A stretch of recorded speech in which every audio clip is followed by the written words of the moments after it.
A woman sits before a board covered in holes and cables. A light appears. She answers, listens, repeats what she hears, and reaches forward. Her hand moves a cord from one socket to another. A circuit closes. Two people miles apart begin speaking.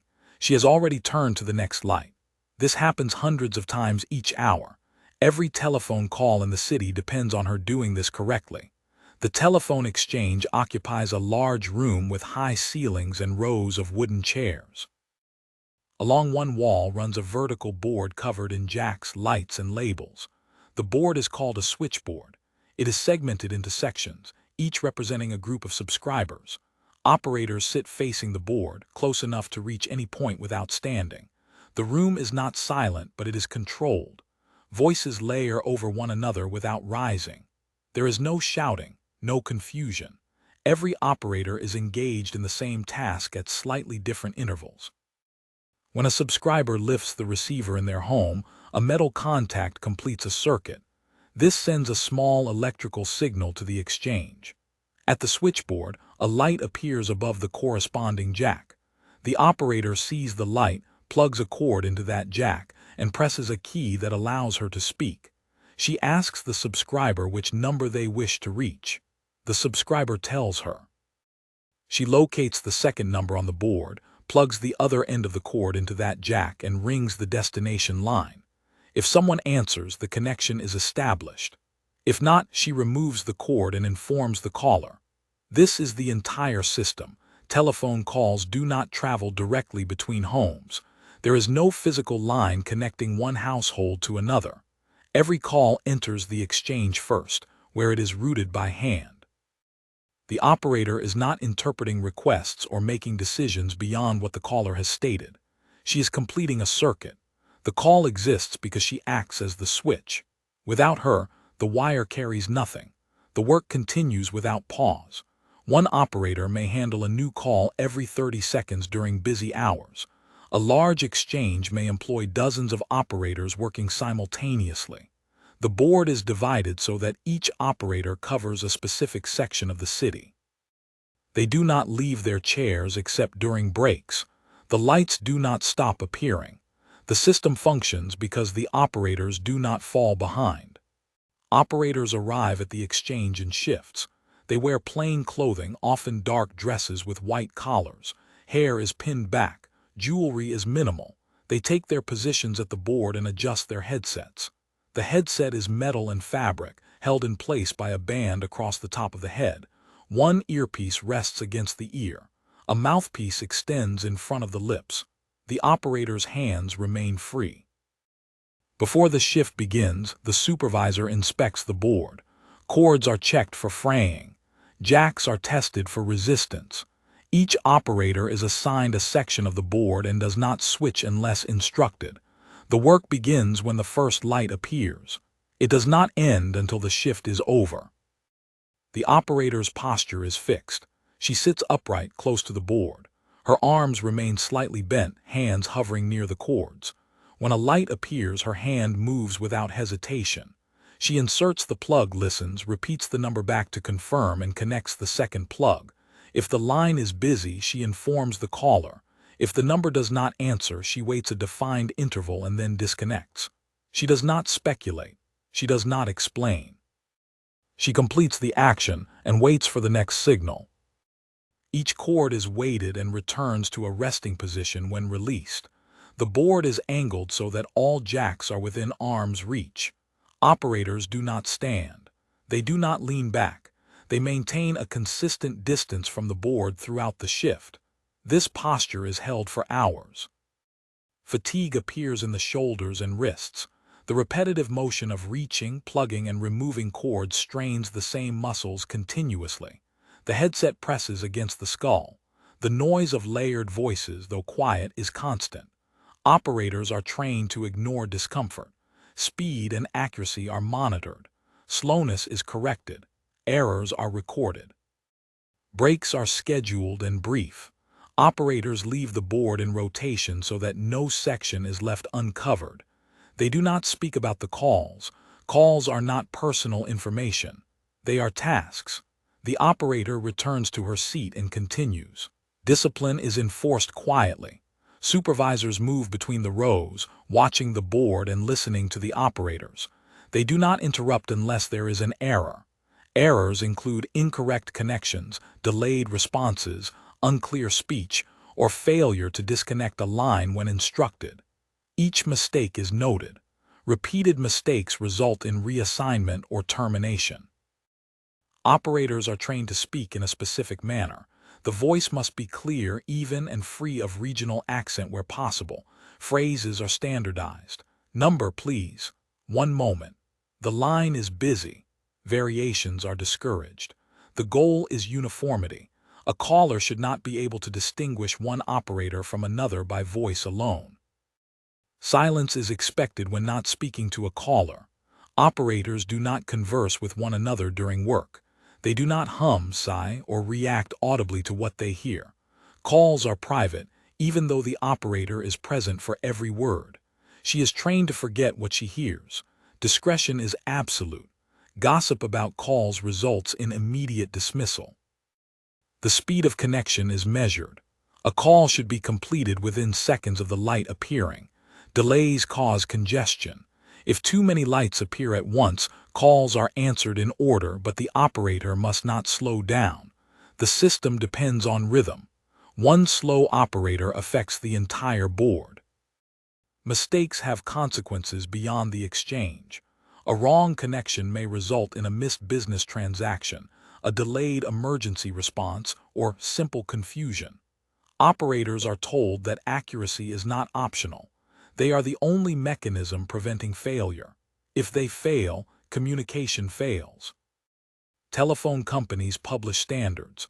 Operators are tested periodically. Those who cannot maintain speed or accuracy are replaced. The job requires no advanced education, but it requires sustained attention and physical endurance. Many women work as operators for years. Others leave after months.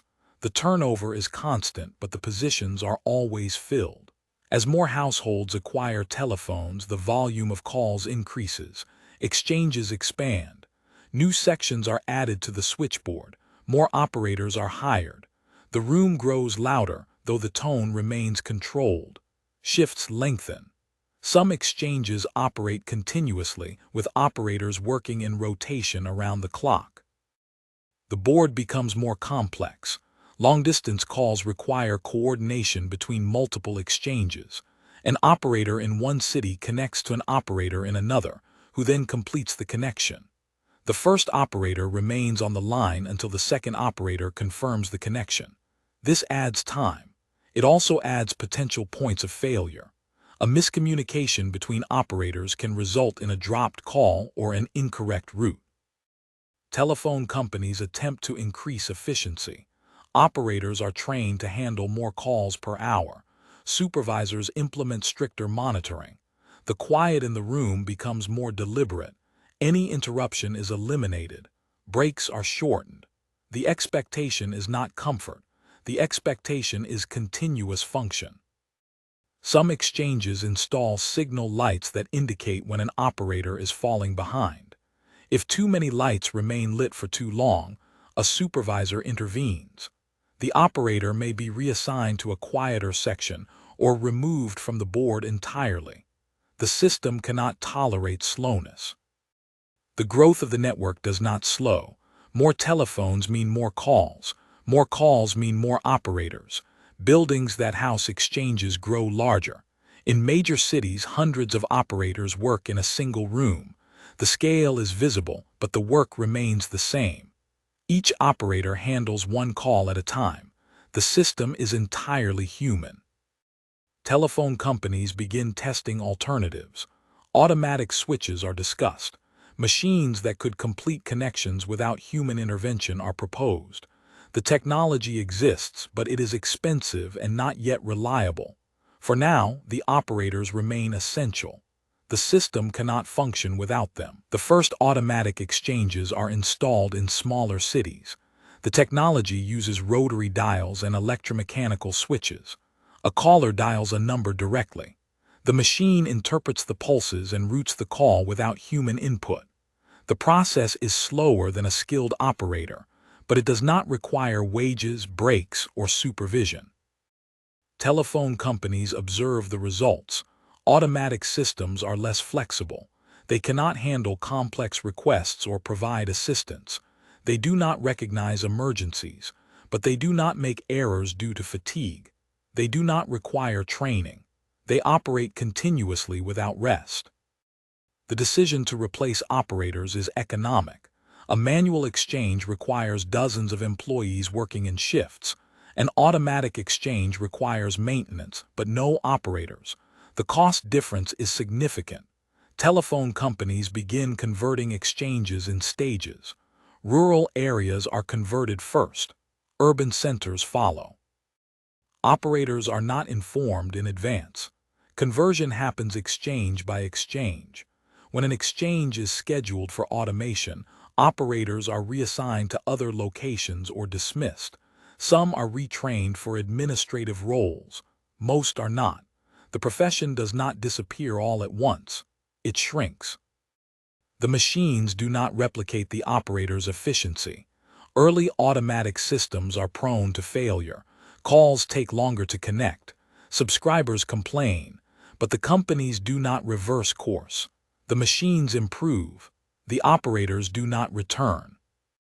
By the mid-20th century, most urban exchanges have converted to automatic switching. A few manual exchanges remain in isolated areas where automation is not yet cost-effective. These operate for years, sometimes decades, after the majority have closed. But they are remnants. The transition is functionally complete. The operators who remain in these final exchanges continue the same work. The board is smaller. The calls are fewer, but the task is identical. A light appears. A cord is plugged. A connection is made. The system still depends on them, but only in places the telephone companies have not yet bothered to change. The last manual exchanges close without ceremony. Subscribers are notified by mail that their service will transition to automatic dialing. Instructions are included. The building that housed the exchange is repurposed or demolished. The switchboards are dismantled. The cords, jacks, and headsets are discarded. There is no archive. There is no memorial. The operators do not gather. They do not speak publicly about the work. Some find other employment. Others do not. The profession disappears from job listings. Training programs close. The skills required to operate a switchboard become irrelevant. Telephone directories stop listing exchange names. Subscribers no longer ask an operator to connect them. They dial numbers directly. The process is faster in some cases, slower in others, but it is consistent. The machine does not vary. It does not tire. It does not listen. The memory of the manual exchange fades quickly. People who use telephones before automation remember asking for a number. They remember the voice that answered, but they do not remember it as labor. It was simply how telephones worked. When it changed, they adjusted. The operators themselves leave little record. Employment files are discarded after a set number of years. Photographs of exchanges exist, but they show rows of women facing a board, hands mid-motion. The images do not convey sound, repetition, or duration. They show a moment. The work was not a moment. It was hours, shifts, years. The transition from manual to automatic switching was not sudden. It was not traumatic. It was economic. The operators were replaced because machines could do the same task at lower cost. The system did not collapse. It continued. Calls were still connected. Voices still traveled through wires. The method changed. The function did not. The telephone network expanded after automation. More households gained access. Calls became cheaper and more frequent.